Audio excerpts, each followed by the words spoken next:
Last lecture के अंदर हम लोगों ने फॉल्ट कितने तरीके के होते हैं उनको कवर करा था। तो मैंने बताया था कि भाई टाइम के बेसिस पे हम लोग फॉल्ट को बांट सकते हैं। मतलब ट्रांजिएंट और परसिस्टेंट फॉल्ट के ऊपर हमने चर्चा करी थी। ऐसे फॉल्ट जो बहुत ही क्षणिक हैं, मतलब हुए और सही हो गए, वो हो गए ट्रांजिएंट फॉल्ट। और ऐसे जो कि हो के रह गए, परसिस्टेंट फॉल्ट। ठीक है, परसिस्टेंट फॉल्ट के बारे में बहुत इंपॉर्टेंट चीज़ बताई थी कि जब तक इसे मैनुअली करेक्ट नहीं करा जाएगा तब तक ये फॉल्ट ऐसे ही बना रहेगा। ट्रांजिएंट में क्या होता है, एक बार आपने बत्ती को गोल करा और दोबारा मतलब कुछ सेकंड के लिए शट डाउन करा पावर, और दोबारा जब ऑन करी तो वो लगभग रिस्टोर हो जाते हैं। देन नेक्स्ट हमने बात करी थी on the basis of symmetry की। अगर हम सिमेट्री की बेसिस बात करें तो अनसिमेट्रिकल, सिमेट्रिकल, मतलब तीनों कंडक्टर के साथ अगर एक सी चीज़ होगी तो सिमेट्रिकल है। अगर तीनों में से किसी एक या दो के साथ कुछ भी छुआछेड़ होगी तो अनसिमेट्रिकल है।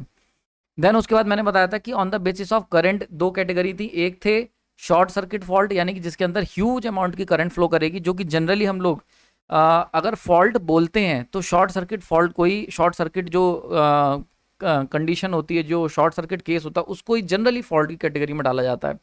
लेकिन ओपन सर्किट भी फॉल्ट कैटेगरी में आते हैं, लेकिन इनसे क्या होता है ना, डैमेज नहीं होता। जैसे एग्जांपल के तौर पे करंट की वैल्यू जीरो हो जाना, कि भाई तार जो थे वो टूट गए, तो तार टूट गए तो वो क्या हो गया कि ओपन सर्किट हो गया, मतलब इन्फानाइट रेजिस्टेंस इंसर्ट कर दिया हमने। ये सारी चीज़ें हम लोगों ने चर्चा करी थी ना। एक इंपॉर्टेंट बात आती है कि मान के चलते हैं कि कोई दो फॉल्ट अगर एक साथ सिस्टम पे हो गए, मतलब ओपन सर्किट, एक फेज ओपन हो गया और एक फेज में लाइन टू ग्राउंड फॉल्ट हो गया, या फिर मान के चलते हैं कोई दो फेजेस के अंदर, दो अलग अलग फेज के अंदर लाइन टू ग्राउंड हो गया, तो ये क्या हो रहा है, इस पर्टिकुलर अगर सिनारियो को मैं देखता हूं तो दो फॉल्ट एक साथ हो जा रहे हैं।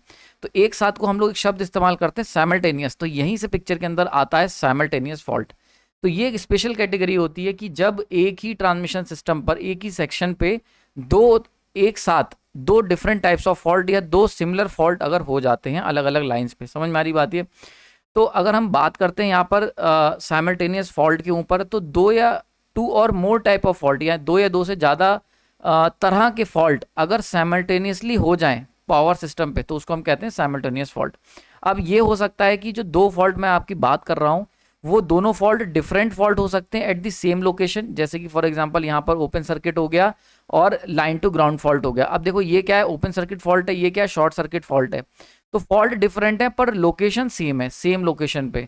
वहीं पर क्या हो सकता है, एक कैटेगरी और हो सकती है कि सेम फॉल्ट हो लेकिन डिफरेंट लोकेशन पे हो। मतलब एक फेज के अंदर लाइन टू ग्राउंड फॉल्ट हुआ यहाँ पर और दूसरे में लाइन टू ग्राउंड फॉल्ट हुआ यहाँ पर, यानी कि लोकेशन डिफरेंट है। ठीक है, एक यहाँ पर हो रहा है और एक यहाँ पर हो रहा है, तो टू डिफरेंट लोकेशन। अब देखो एक बात समझो, यहाँ पे मैंने जो आपके सामने बनाया है, यहाँ पर अच्छी खासी डिस्टेंस होगी। मैंने केवल क्योंकि हम लोग उस पूरी डिस्टेंस को दिखा नहीं सकते, तो इसलिए यहाँ देख के लग रहा होगा कि दोनों बहुत क्लोज विसिनिटी में, एक्चुअली ये दोनों क्या है, काफ़ी दूर हुए हैं। तो डिस्टेंस यानी कि लोकेशन डिफरेंट है। तो ये दो तरीके की कैटेगरी हो सकती है साइमल्टेनियस फॉल्ट की। अब इसके अंदर बड़ा इंटरेस्टिंग सा एक वर्ड आता है, ये जो दूसरी वाली कैटेगरी देख रहे हो जिसके अंदर एलजी फॉल्ट हो जाए, मेनली वर्ड याद समझना, दो एलजी फॉल्ट हो जाएं, ठीक है, जो सेम टाइप के हो गए, यानी कि LG1 LG2 दो LG फॉल्ट, ठीक है, लेकिन लोकेशन डिफरेंट हो, और ये जो तीन फेजेस हैं ये आपस में गैल्वेनिकली कनेक्ट हो। गैल्वेनिकली कनेक्ट मतलब कि सर्किट क्लोज हो रहा हो, यानी कि ये तीनों देखो आर वाई बी, अगर ये आर फेज है, वाई फेज है, बी फेज है, और यहाँ पर जुड़ा हुआ है अल्टरनेटर जिससे ये तीनों फेज निकल रहे हैं।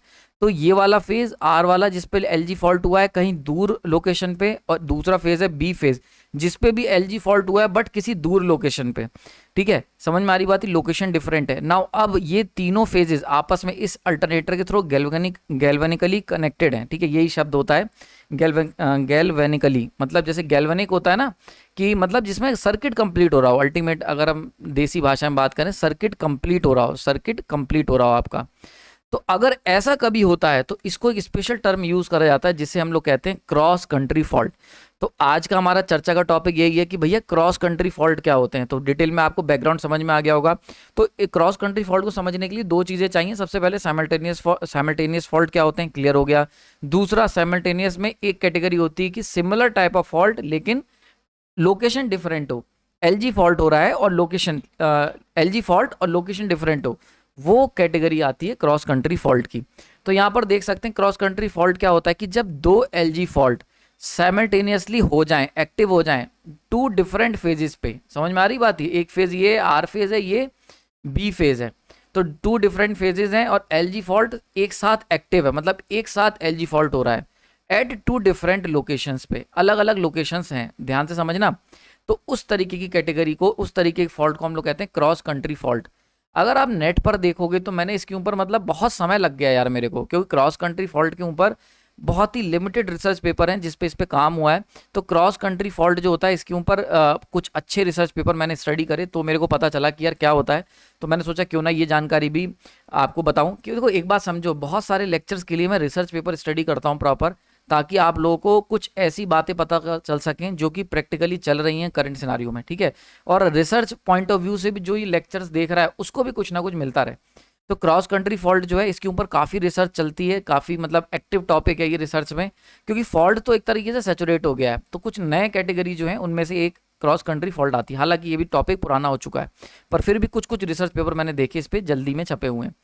तो आयुब समझ में आ गया होगा। अब देखो एक चीज़ बड़ी इंटरेस्टिंग आती है यहाँ पर, अगर आप ध्यान से देखोगे क्रॉस कंट्री फॉल्ट को, तो ये लूप देखो क्रिएट होता है। मतलब क्या हुआ, यहाँ पर ये एलजी फॉल्ट हुआ, अब यहाँ पे ये ग्राउंड में चला गया, ग्राउंड में गया तो ये ग्राउंड से, ये ग्राउंड का तार रास्ता है, ग्राउंड से होते होते इस LG2 जो फॉल्ट हो रहा है यहाँ से ये चढ़ेगा इस फेज के अंदर, और इस फेज के थ्रू ये जो टर्मिनल है जनरेटर का, इसके थ्रू जाके अपना सर्किट कंप्लीट करेगा। समझ में आ रही बात ये। तो लूप ऑफ ICCF मतलब क्रॉस कंट्री फॉल्ट करंट का जो लूप है वो ये होता है। क्लियर हो गया, बात समझ में आ रही। इसीलिए मैंने एक शब्द यूज करा था गैल्वेनिकली कनेक्टेड, ठीक है। ये शब्द जो होता है ना गैल्वेनिकली कनेक्टेड, आई होप मैं सही प्रोनाउंस कर रहा हूँ, देख लेना, इसको चेक कर लेना कॉन्सेप्ट की सही है। ये क्या होता है, ये इसको हम तब कहते हैं जब हमारा क्या होता है कि सर्किट कंप्लीट हो रहा होता है, तब हम ये कहते हैं कि भाई अगर हमारा सर्किट कंप्लीट हो रहा है तो हम कह रहे हैं कि गैल्वेनिकली ये पूरा एक सिस्टम, एक सर्किट कंप्लीट हो रहा है, एक ही सर्किट का पार्ट है, यानी कि एक ही सोर्स से ये पूरा जो हो रहा है वो कनेक्टेड है, ठीक है। तो आयुब आपको समझ में आ गया हो किस तरीके से यहाँ पर ये बात हो रही है। तो यहाँ पर देखो बड़ी इंटरेस्टिंग चीज है, ये पाथ आपको क्लियर हो गया होगा, this is the loop of ICCF, ठीक है। तो आपको क्लियर हो गया होगा। तो एक बात याद रखना, कई बार आपसे पूछ लिया जाता है, वाइवा के टाइम पे भी पूछ लिया जाता है कि ये बताओ गैल्वेनिक कनेक्शन का क्या मतलब होता है, गैल्वेनिक कनेक्शन। तो याद रखना जब भी पूछा जाए इसका मतलब क्या है कि इलेक्ट्रिकली कनेक्टेड है पाथ, इलेक्ट्रिकली पाथ जो है वो कंप्लीट है, या कह लग सकते हो कि फॉर एग्जांपल एक बंदा ये है और एक बंदा ये है, और दोनों अगर इलेक्ट्रिकली कनेक्टेड है तो हम कहेंगे ये गैल्वेनिक कनेक्शन है इनके बीच में, ठीक है। तो मतलब इलेक्ट्रिकली कनेक्टेड है। वहीं पर कभी कभी लिखा होता है गैल्वेनिक आइसोलेशन। याद है मैंने एक आइसोलेशन ट्रांसफार्मर करवाया था आप लोगों को, आइसोलेशन ट्रांसफार्मर, बहुत अच्छा लेक्चर था, काफी लोगों ने व्यूज दिए। आइसोलेशन ट्रांसफार्मर के अंदर यही गैल्वेनिक कनेक्शन को ब्रेक करा जाता है। आपको ध्यान से याद होगा मैंने बताया था, एक जस्ट एक बता देता हूं। ये ट्रांसफार्मर है, अब देखो यहाँ पर ये वाली जो पर्टिकुलर कॉइल है, इस पर्टिकुलर कॉइल, ये पूरी गैल्वेनिक कनेक्शन है, एक हो गया। ये वाली कॉइल जो है ये लोड 2 से कनेक्टेड है, ये भी गैल्वेनिक कनेक्शन है। बट कॉइल 1 और कॉइल 2 आपस में कनेक्टेड नहीं है, आपस में कनेक्टेड होंगे वाया मैग्नेटिक कपलिंग के थ्रू। ये क्या है, मैग्नेटिक कपलिंग। बहुत इंपॉर्टेंट कॉन्सेप्ट बता रहा हूँ, आप ध्यान से समझ लें, this is what you called magnetic coupling. तो अगर मैं कहूँ कि कॉइल 1 और कॉइल 2 आपस में क्या है, तो ये आपस में गैल्वेनिक आइसोलेशन में है, ठीक है। तो ये जो शब्द है ये सबसे ज्यादा गैल्वेनिक आइसोलेशन यूज होता है जब हम बात करते हैं ट्रांसफार्मर की। तो बहुत जगह पर आइसोलेशन ट्रांसफार्मर यानी कि 1:1 का ट्रांसफार्मर, बहुत सारे बच्चे पूछते हैं कि सर हम लोग आइसोलेशन ट्रांसफार्मर का इस्तेमाल क्यों कर रहे हैं जब 1:1 ट्रांसफार्मर है, क्या जरूरत है। तो उनको मैं बताता हूँ कि गैल्वेनिक आइसोलेशन देना बहुत ज़रूरी है। मतलब अगर यहाँ पर कोई दिक्कत आई, कोई शॉर्ट सर्किट हुआ, तो ऐसे केस में जो कॉइल 2 है वो प्रोटेक्टेड रहेगी, उसमें डायरेक्टली वो फॉल्ट करंट फ्लो नहीं कर जाएगा। क्यों? क्योंकि बीच में मैग्नेटिक कपलिंग है। तो बिकॉज ऐसा क्यों हो पा रहा है, क्योंकि गैल्वेनिकली आइसोलेटेड हैं ये लोग। समझ में आ रही बात ये। सो डेट इज द रीजन। अब यहाँ पर हम जो कह रहे हैं ना गैल्वेनिकली कनेक्टेड, इसका क्या मतलब हुआ कि आप देख सकते हो यहाँ से फॉल्ट करंट चला, ये धरती के अंदर गया और इस तरीके से जाके यहाँ पे भी ये फॉल्ट था, आर्किंग हो रही थी धरती में, धरती से टच होके, तो यहाँ से इस आर्किंग के अंदर घुसा और ये जाके इस टर्मिनल के थ्रू अपना रास्ता कंप्लीट कर लिया। तो यानी कि ये क्या हो गए, दीज आर गैल्वेनिक कनेक्टेड हो गए। समझ में आ रही बात ये। तो क्योंकि एक इलेक्ट्रिकली ये कनेक्टेड है, इस जो वर्ड है इलेक्ट्रिकली कनेक्टेड, इसी को टेक्निकल टर्म गैल्वेनिक कनेक्टेड कहते हैं। तो इसीलिए ये इसकी पहचान है। तो क्रॉस कंट्री फॉल्ट तभी होगा जब गैल्वेनिकली कनेक्टेड होगा। अगर गैल्वेनिकली कनेक्टेड नहीं है तो क्रॉस कंट्री फॉल्ट उसकी कैटेगरी में वो फॉल्ट नहीं आएगा। ध्यान रखना ये सारी चीज़ें, ये काफ़ी सारे पेपर्स पढ़ने के बाद मेरे को चीज़ें पता चली, क्योंकि बुक्स में नहीं दिया हुआ है, बहुत कम, ठीक है। तो आई होप समझ में आ गया होगा। अब देखो यहाँ पर हम बात कर लेते हैं कि ऐसा होता क्यों है, क्रॉस कंट्री फॉल्ट क्यों होते हैं। तो यहाँ पे बहुत बड़ा रीज़न है, अगर जब भी कोई ऐसा अल्टरनेटर जिसके अंदर सॉलिड ग्राउंड होगा, सॉलिड ग्राउंड यानी कि वहाँ पर हमने जो न्यूट्रल को एकदम डायरेक्टली मोटे वायर से ग्राउंड कर रखा है और न्यूट्रल का इम्पिडेंस जीरो है, ठीक है, तो ऐसा अल्टरनेटर जो होगा वहां पर बड़े कम चांस होंगे क्रॉस कंट्री फॉल्ट के होने के। वहीं पर अगर किसी अल्टरनेटर को हमने हाई इंपिडेंस कॉइल से कनेक्ट कर रखा है, ठीक है, इंपिडेंस कॉइल यानी कि Zn मौजूद है न्यूट्रल के अंदर, एक जिसे हम पीटरसन कॉइल कहते हैं, आगे चल के पढ़ेंगे इसके ऊपर जब ग्राउंडिंग में कवर करूंगा। तो जब हम बात करते हैं किसी भी अल्टरनेटर को अगर हमने पीटरसन कॉइल के थ्रू कनेक्ट करा है या इंपिडेंस कॉइल के थ्रू न्यूट्रल उसका कनेक्ट कर रखा है, तो ऐसे में जो क्रॉस कंट्री फॉल्ट के चांसेस होते हैं वो बढ़ जाते हैं, ये देखा गया है। आई होप समझ में आ गई होगी। तो अगर मैं आपको कहूं कि दो सिस्टम है, एक सिस्टम जिसमें अल्टरनेटर सॉलिडली ग्राउंडेड है, एक सिस्टम जिसमें अल्टरनेटर पीटरसन कॉइल या इंपिडेंस के थ्रू ग्राउंडेड है, इंपिडेंस ग्राउंडिंग है, तो कौन सी कंडीशन में क्रॉस कंट्री फॉल्ट होने के चांसेस ज़्यादा हैं। तो जो पीटरसन कॉइल जहाँ यूज़ कर रहे हो या इंपिडेंस जहाँ पे हाई है न्यूट्रल का, वहां पर क्रॉस कंट्री फॉल्ट होने के चांसेस बढ़ जाते हैं। आयु समझ में आ गया होगा यहाँ पर। अच्छा, एक चीज और वर्ड याद रखना, देखो साइमल्टेनियसली हो रहा है एलजी फॉल्ट, लेकिन लोकेशन अलग अलग है। अगर लोकेशन सेम हो गई, मतलब मान ले यहाँ पर भी हो गया, तो आप सोचो ये अगर यहाँ पर फॉल्ट हो गया और ये भी यहाँ हो रहा है, तो ये क्या हो गया, यानी कि लाइन आर वाई बी है, तो वाई भी ग्राउंडेड है और बी भी ग्राउंडेड है फॉल्ट में, ठीक है। तो अगर हम इन दोनों को ध्यान से देखें, अगर लोकेशन सेम हो गई, यानी कि डिफरेंट लोकेशन की जगह अगर ये दोनों फॉल्ट सेम लोकेशन पे हो गए, तो ये जो क्रॉस कंट्री फॉल्ट नहीं कहलाएगा, बल्कि ये एलएलजी फॉल्ट हो जाएगा। समझ में आ रही बात ये, दोनों लाइनें आपस में शॉर्ट हो गई, भाई ऑब्वियस सी बात है, ग्राउंड के थ्रू शॉर्ट है। भाई एलएलजी फॉल्ट क्या होता है, ये लाइन कनेक्टेड है और ग्राउंड में जा रहा है।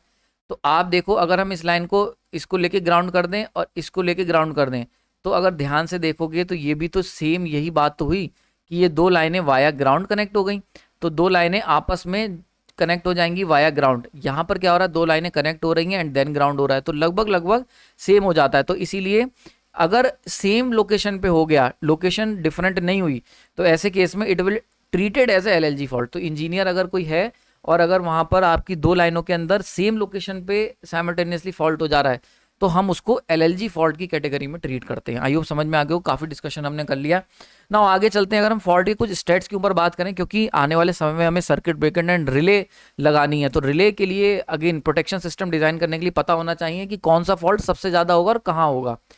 तो अगर हम बात करते हैं यहाँ पर, तो एक मैंने जितने भी पावर सिस्टम के अंदर फॉल्ट हुए उनकी स्टडी की गई, तो उनकी स्टडी करके पता चला कि सबसे ज़्यादा फॉल्ट ओवरहेड ट्रांसमिशन लाइंस में होते हैं 50%। मतलब अगर टोटल साल में 100 फॉल्ट हुए, 100 फॉल्ट हुए, तो देखा गया उसमें से 100 में से 50 फॉल्ट जो थे वो इन ट्रांसमिशन लाइंस के अंदर हो गए।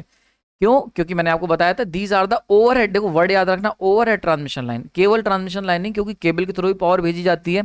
तो यहाँ पर बात हो रही है ओवरहेड ट्रांसमिशन लाइंस की, यानी कि जो प्रोन टू एनवायरनमेंट है। याद है जो मैंने पहला लेक्चर लिया था, उसके अंदर मैंने आपको पूरा बताया था, धूप है, आंधी है, बारिश है, तो क्योंकि ये ओवरहेड ट्रांसमिशन लाइन जो आप देख रहे हो, ये नहीं, ये तो केबल है, ये वाला टॉवर हो गया, ये देख रहे हो ओपन ओवरहेड ट्रांसमिशन लाइन जो होंगी, इनके अंदर समस्या होती है कि ओपन टू एनवायरनमेंट होती हैं।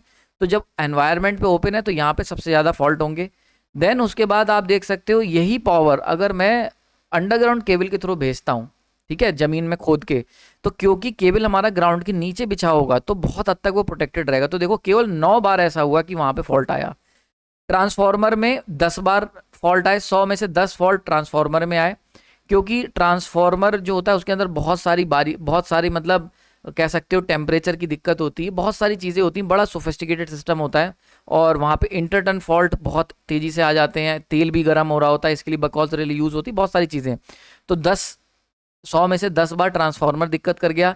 सबसे कम अगर देखा जाए तो फॉल्ट आएंगे, तो वो आएंगे आपके, देखो यहाँ पर कहाँ है सबसे कम, जनरेटर के अंदर, ठीक है, क्योंकि जनरेटर हमारे जो होते हैं बहुत ही क्लोज विसिनिटी में रखे जाते हैं। मैंने बताया था, अगर जैसे मैं एक रोजा पावर प्लांट मेरे घर के पास है यूनिवर्सिटी के, तो हम लोग रोजा पावर प्लांट विजिट करने गए थे, देन नरोरा पावर प्लांट भी गए थे, नरोरा पावर प्लांट विजिट करने गए थे, न्यूक्लियर पावर प्लांट था यहाँ पे थर्मल पावर प्लांट था, दोनों हमने देखे।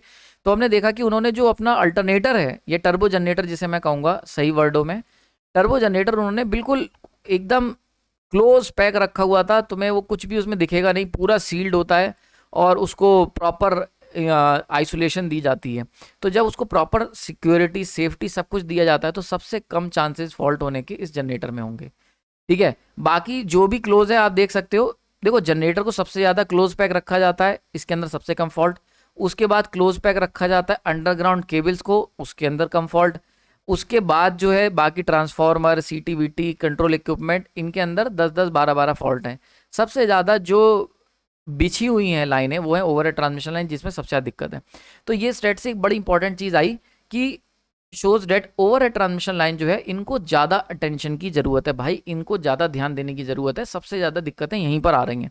तो जब हम अपना सिस्टम बनाने चलेंगे, सिक्योरिटी सिस्टम, प्रोटेक्शन सिस्टम, तो ट्रांसमिशन लाइन के लिए हमें सबसे ज़्यादा सेंसिटिव रिलेज ज़रूरत पड़ेंगी, सबसे ज़्यादा ध्यान देना पड़ेगा। ठीक है, while designing and planning protective scheme. आयु समझ में आ गया होगा आपको। नेक्स्ट स्टेट की बात कर लेते हैं। तो हमने देखा कि ये तो हो गई कि भाई कहाँ सबसे ज़्यादा फॉल्ट हो रहा है, अब किस टाइप के फॉल्ट हो रहे हैं। टाइप तो उसकी मेन जो कैटेगरी होती है वो होती है सिमेट्रिकल एंड अनसिमेट्रिकल। तो सिमेट्रिकल अगर हम बात करें तो यहाँ पे एक स्टेट और देखी गई कि भैया ठीक है चलो 100 में से 50 फॉल्ट जो थे, 50% फॉल्ट जो थे वो ओवरहेड ट्रांसमिशन लाइन में हो रहे थे। तो हमने क्या ध्यान दिया, हमने कहा कि ओवरहेड ट्रांसमिशन लाइन को पकड़ लो और इसकी स्टडी करो।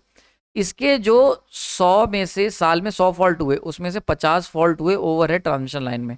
अब इन 50 में से जब हमने स्टडी करी तो पता चला कि इन 50 में से 85% जो थे वो एलजी फॉल्ट थे, लाइन टू ग्राउंड फॉल्ट थे। बहुत इंपॉर्टेंट कंक्लूजन, समझ में आ रही बात ये कि 100 टोटल फॉल्ट हुए पावर सिस्टम में, 100 में से 50 फॉल्ट जो हुए वो ओवरहेड ट्रांसमिशन लाइन में हुए।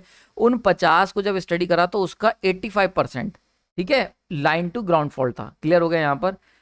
लाइन टू लाइन फॉल्ट था 8%, डबल लाइन टू ग्राउंड था 5%, और 3 फेज मतलब तीनों के तीनों फेज ही आपस में शॉर्ट कर गए। ये केवल ऐसा 2% ऐसे कैटेगरी में था। क्लियर हो गया यहाँ पर, समझ में आ रही बात ये। तो आई होप आपको इंपॉर्टेंस समझ में आ रही होगी। तो देखो हो क्या रहा है, जब भी हम कोई सिस्टम डिज़ाइन करते हैं तो हम क्या करते हैं, हम कहते हैं ठीक है जब भी हम सिस्टम डिज़ाइन कर रहे हैं तो मेजॉरिटी के लिए सिस्टम डिज़ाइन किया जा रहा है। समझ में आ रही बात ये।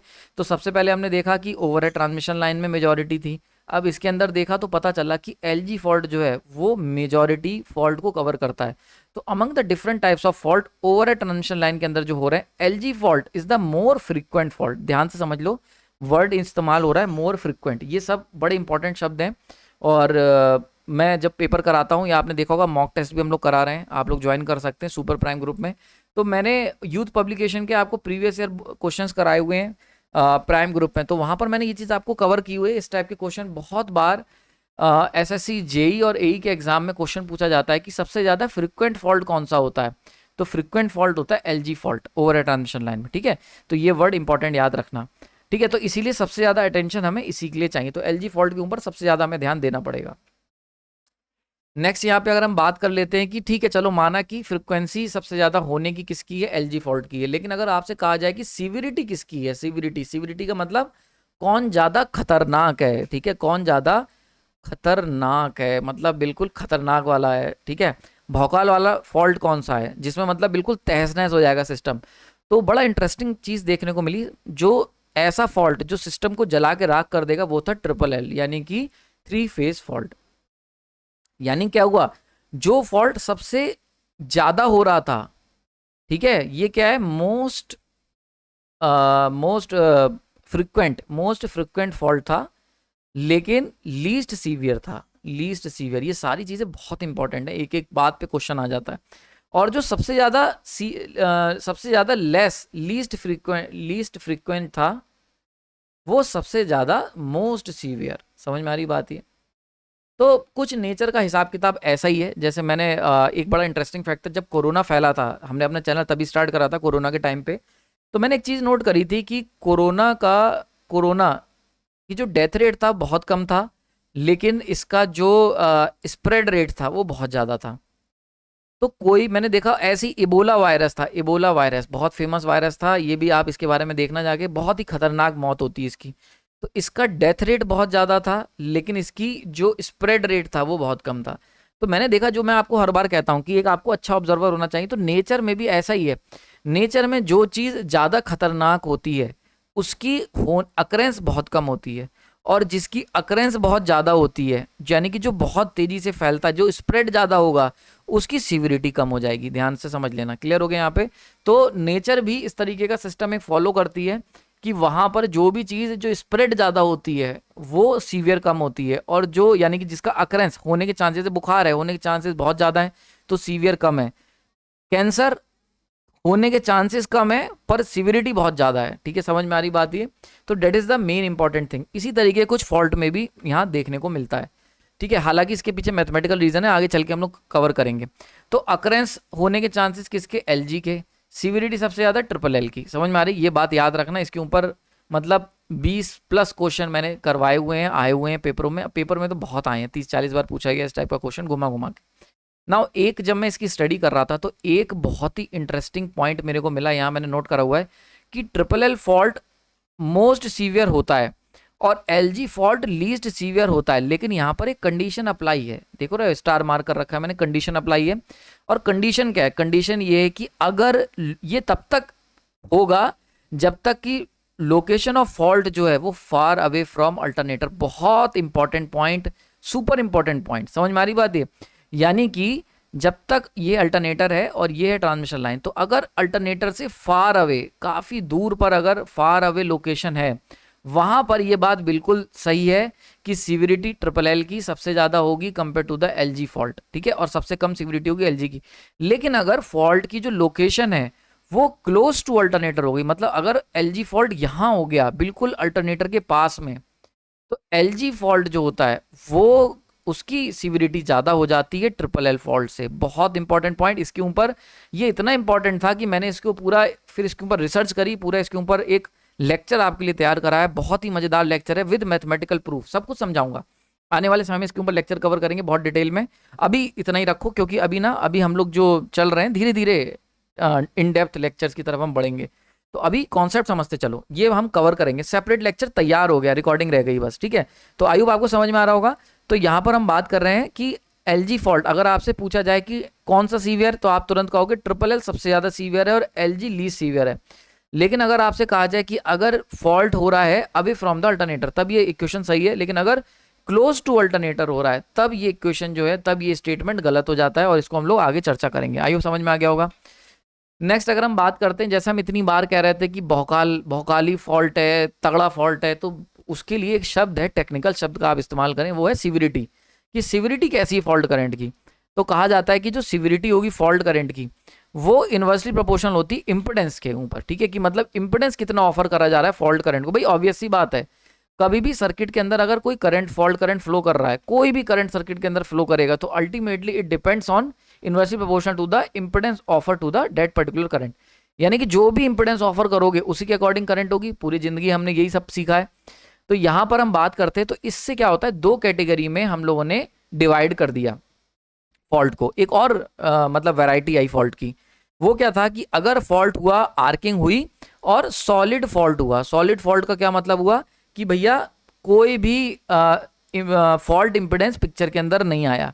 तो अगर फॉल्ट इंपिडेंस पिक्चर के अंदर नहीं आएगा तो ऐसे केस में जो इंपिडेंस इस पर्टिकुलर लाइन ऑफर करेगी सिंपली फॉल्ट करंट को, वो नेट इंपिडेंस कितना होगा, ZS प्लस ZL होगा, कोई दिक्कत नहीं है। जहाँ पे ZS क्या है, सिंक्रोनस अल्टरनेटर का इंपिडेंस हो गया, सिंक्रोनस इंपिडेंस। और ZL क्या है, वो पाथ इंपिडेंस, मतलब ये रास्ता जहाँ से फॉल्ट करंट, जैसे फॉर एग्जांपल ये अल्टरनेटर है। अब मान के चलते हैं यहाँ पे फॉल्ट हुआ, तो ये जो फॉल्ट हुआ आई फॉल्ट, ये करंट कहाँ से मांगा जाएगा, ये करंट ये अल्टरनेटर ही तो प्रोवाइड करेगा। तो अल्टरनेटर से जो करंट निकल के ग्राउंड में जाएगा उसको हम फॉल्ट करंट कह देंगे।